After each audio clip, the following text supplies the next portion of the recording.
Buenas tardes. Vamos a dar comienzo a esta sesión Desafío COVID-19 con la pregunta hacia la normalidad empresarial. Tenemos 3 intervinientes esta tarde. Es una actividad organizada por la Cátedra de la Fundación CUAES y la Universidad Politécnica de Valencia. En primer lugar va a intervenir el doctor Javier Benítez, doctor en biología, experto en genética y con una amplia trayectoria investigadora, que además es el asesor principal de la Fundación CUAES. Cuando quieras, Javier, pues tienes la palabra. Gracias, César. Voy a hablar, como decía César, de la vuelta a la normalidad desde un punto de vista científico. Y para eso lo que voy a hacer es, en primer lugar, presentar al protagonista de la historia, que es el virus, el SARS-CoV-2, que posiblemente lo conozcáis la mayoría de todos vosotros. Este es un virus que pertenece a la familia de los coronavirus y de los que hay 7 de ellos que son capaces de infectar al ser humano, 4 que afectan las vías altas y que se traducen en catarros ligeros, y otros 3 que van a afectar las vías bajas del tracto respiratorio y que se traducen en el síndrome agudo respiratorio, que en muchas ocasiones termina en una neumonía y al que pertenece el virus SARS-CoV-2 del que hemos hablado. Este es un virus que era totalmente desconocido cuando se inició la pandemia, pero actualmente conocemos muy bien cómo es su genoma por un lado y conocemos también muy bien cómo es su estructura. Y la estructura está formada por unas espículas que contienen en su interior una proteína que se llama proteína S, que se va a unir a unos receptores que existen en las células humanas, el receptor de angiotensina 2, y esta unión lo que va a hacer es favorecer la entrada del virus al interior de la célula, donde va a iniciar su replicación. Pues bien, este virus, en cuestión de pocas semanas, pocos meses, ha sido capaz de contagiar a más de 6 millones de personas, 6 millones y medio, datos de hoy, y 400.000 fallecidos. Aunque estas cifras se pueden multiplicar por 2, por 5 o por el número que queramos, porque realmente no sabemos cuál es la dimensión real de todos estos contagios y fallecimientos. Y a lo largo de este tiempo se ha trabajado muchísimo, se han hecho unos esfuerzos inmensos en tratar de reducir el número de infectados, en minimizar la carga del Sistema Nacional de Salud, que se ha visto desbordado en una gran cantidad de ocasiones, y de tratar de reducir el impacto económico y social de la pandemia. Realmente estos 2 primeros puntos están en camino de conseguirlo, y en este tercero se han empezado ya a dar los primeros pasos para esta reactivación de la economía. El objetivo de todo ello es tener un margen de tiempo lo suficientemente amplio para desarrollar, testar y aprobar una vacuna. Y este margen tiene que ser lo suficientemente amplio como para que se permita una desescalada de la población, por un lado, y de todas las medidas que se han establecido, y que esa desescalada entronque con lo que sería la normalización de la vida social de nuestro país. Bien, es una diapositiva que muestra la expansión, cómo ha sido la expansión del virus. Es una diapositiva que es muy gráfica, que a mí me gusta mucho y que se puede aplicar a cualquier ciudad. Está tomado de la ciudad de Wuhan, que fue la primera ciudad donde se produjo el inicio de la pandemia, y realmente lo que estamos viendo aquí es una valoración de un factor que llamamos el factor R, que es el factor de reproducción del virus o factor de contagio, y que lo que hace es valorar el número de personas que es capaz de contagiar una persona que es portadora del virus. Y tenemos en el caso de Wuhan, que se empezó a analizar este factor a principios de enero, que el factor R estaba en torno a 4, es decir, cada persona contagiada era capaz a su vez de contagiar a otras 4 personas. Y esta cifra se mantuvo durante prácticamente 3 semanas sin moverse prácticamente. Fue cuando se empezaron a tomar medidas correctivas importantes, como fue el confinamiento total de la población, el cierre de las fronteras de las ciudades o la suspensión total del tráfico, cuando este número empezó a decaer, empezó a caer hasta llegar a una cifra de un factor R de 1, una cifra que es muy importante, porque esto quiere decir que el virus está todavía ahí, pero que somos capaces de controlarlos. Y lo que se traduce también es que con un factor R de 1, cada persona contagiada es capaz de contagiar únicamente a una sola persona. Y no solamente eso, sino que si dejamos esas medidas de confinamiento que comentaba antes y durante un cierto tiempo y se añade alguna otra medida suplementaria, este factor R va a seguir cayendo hasta llegar prácticamente a un nivel de 0 al cabo de un mes y medio aproximadamente, en el que ya prácticamente no habría ningún tipo de contagio. Bien, esa medida, como digo, esta curva se puede aplicar a cualquier ciudad y este factor R es el factor menor de 1 cuando se empieza a producir la desescalada en la mayor parte de los sitios. En España, desgraciadamente, no tenemos todavía estos datos ni el del factor R, que es muy importante, como luego veremos para el seguimiento. Esto sería una visualización ya más gráfica de lo que representa el factor R de 4, en el que, como decía antes, una persona es capaz de contagiar a 4 personas. Sería esta situación, y esta persona volvería a contagiar a otras 4 personas y esta otra persona volvería a contagiar a otras 4 personas. En total, después de 3 pases de una persona a otra, tendríamos un total de 64 personas contagiadas, mientras que un factor R de 1, la persona contagiada va a ser capaz de contagiar únicamente a una persona, estas 4 solamente una, esta una solamente nuevamente a una sola persona y así sucesivamente. Y el efecto final es que aquí vamos a tener una única persona contagiada frente a las 64 personas que teníamos al principio de la pandemia. Perdón. A partir de este momento es cuando se va a empezar con el proceso de la desescalada. Y este proceso de la desescalada, que se inició ya hace unas semanas en nuestro país, pues se inició con una serie de medidas no farmacológicas que contemplan las medidas de distanciamiento social y medidas de protección individual, que son bien conocidas por todos ustedes, los 2 metros, la mascarilla, la higiene de las manos sobre todo, pero es muy importante en esta fase los test diagnósticos. Los test diagnósticos por 2 motivos.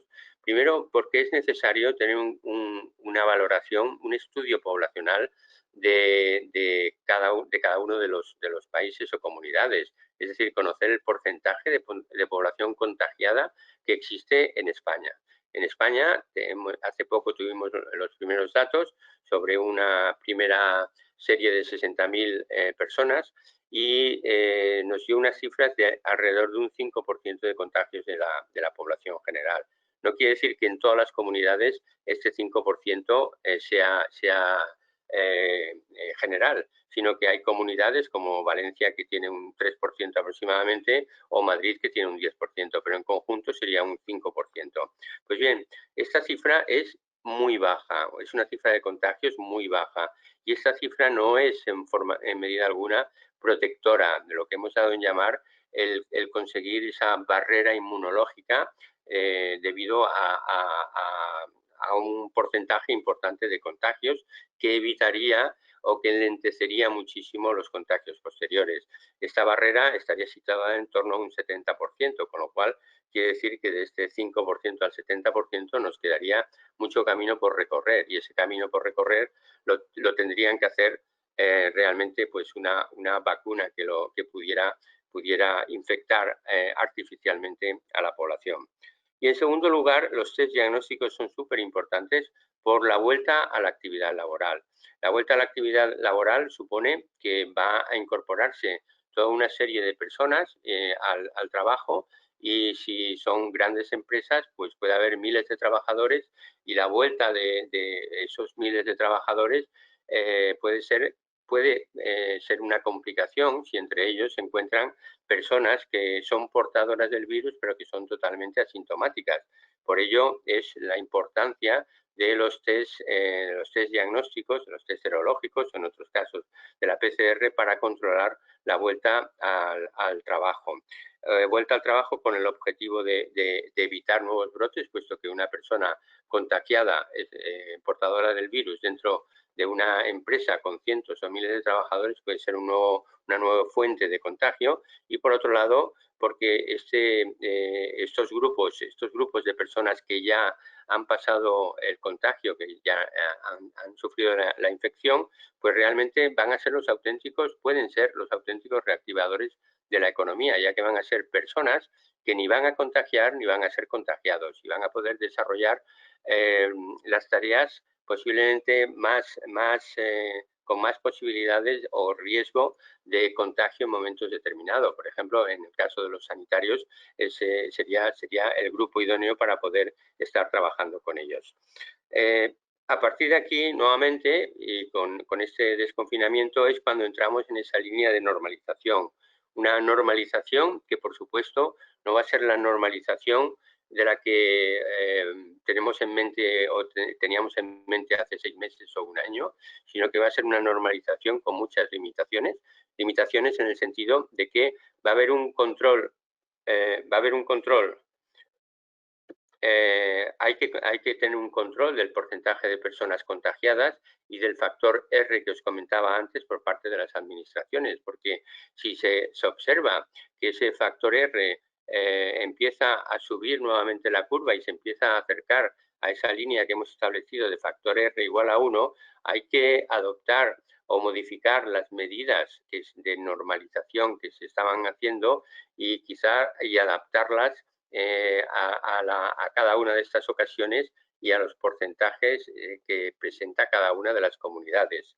Y finalmente, pues hay que controlar muy bien los nuevos casos que se van dando, porque estamos en la opción y tenemos la opción de no solamente identificar los nuevos casos, sino de hacer la trazabilidad de los mismos, las personas de contacto que han tenido, para poder aislarlas y poder hacer la cuarentena correspondiente. En definitiva, además de esta reactivación económica, el objetivo fundamental es tener también unas proyecciones futuras y anticipar en lo posible las necesidades hospitalarias, que en definitiva son las que van a tener que manejar esos brotes que pudieran surgir en un futuro. Nada más, muchas gracias.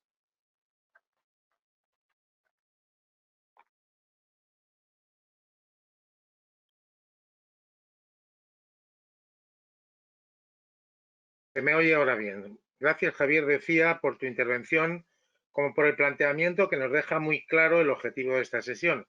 Tenemos un virus que ha irrumpido, que ha contagiado a todo el mundo, que es altamente contagioso y del cual hemos aprendido a diagnosticar y a muchas cosas más, pero ahora tenemos que volver a una normalidad en nuestras actividades.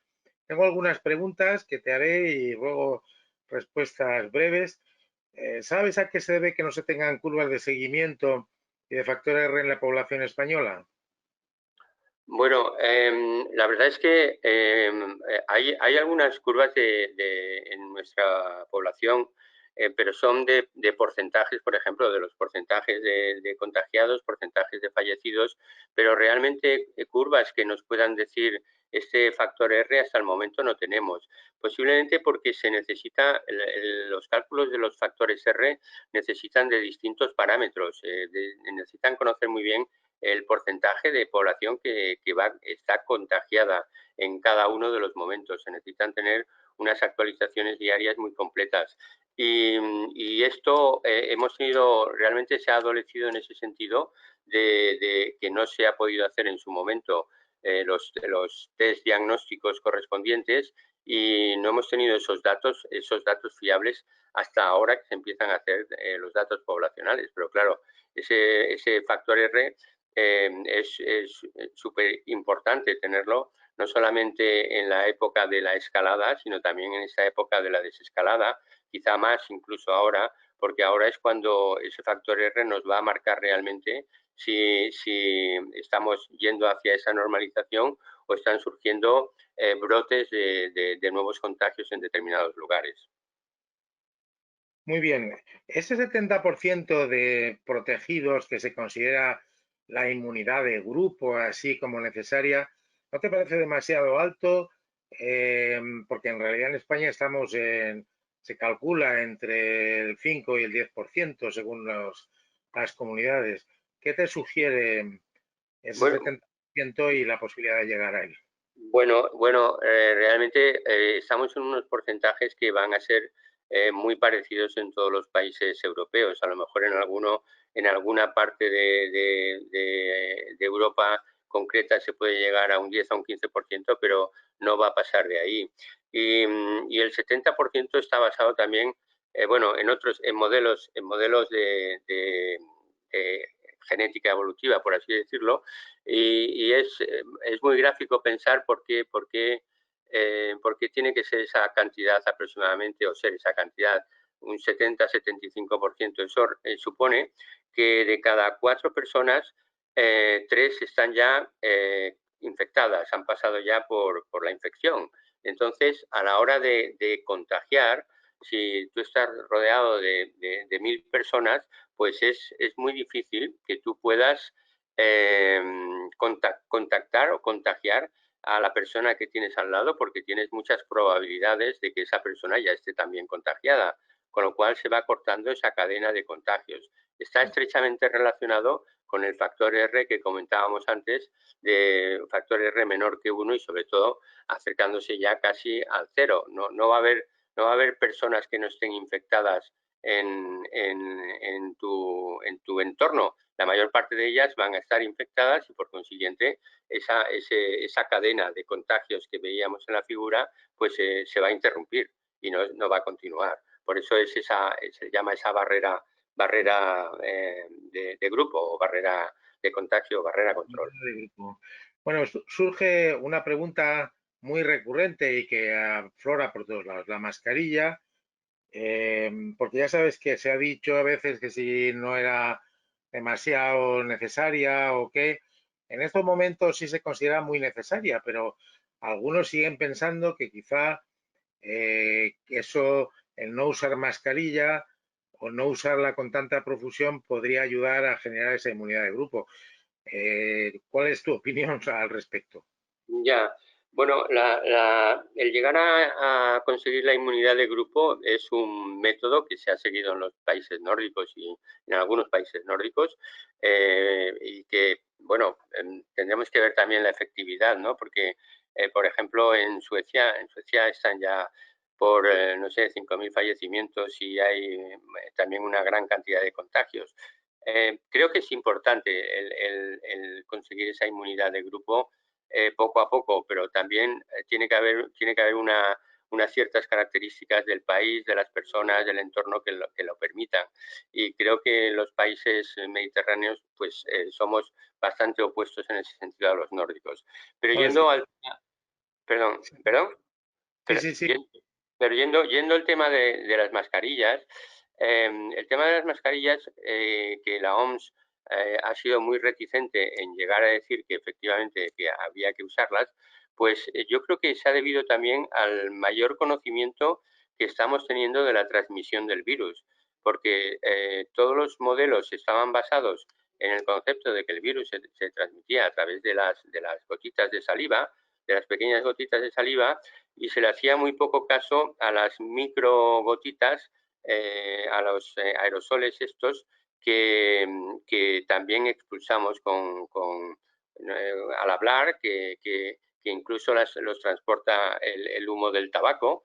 Y entonces cada vez se está viendo y tiene mayor importancia la transmisión a través de estos aerosoles que obviamente no respetan la medida de los 2 metros, pueden llegar hasta muchos metros, pues porque son minúsculas y se mantienen en el aire durante muchísimo tiempo.